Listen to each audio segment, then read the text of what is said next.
உண்மையுள்ளவர், அவர் நிரந்தரமானவர்.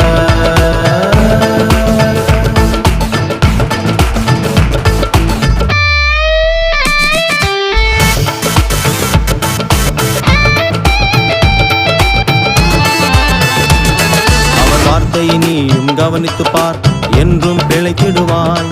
அவர் வருகையை நீயும் கவனித்து பார், உன்னையும் சேர்த்துக் கொள்வார். அவர் வார்த்தையை நீயும் கவனித்து பார், என்றும் பிழைத்திடுவார்.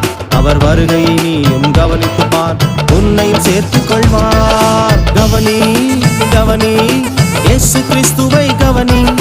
பாவிகளை ரட்சிக்க வந்த இயேசுவை கவனி. கவனி கவனி, இயேசு கிறிஸ்துவை கவனி. பாவிகளை ரட்சிக்க வந்த இயேசுவை கவனி. அவர் உண்மையுள்ளவர், அவர் நிரந்தரமானவர். அவர் உண்மையுள்ளவர், அவர் நிரந்தரமானவர்.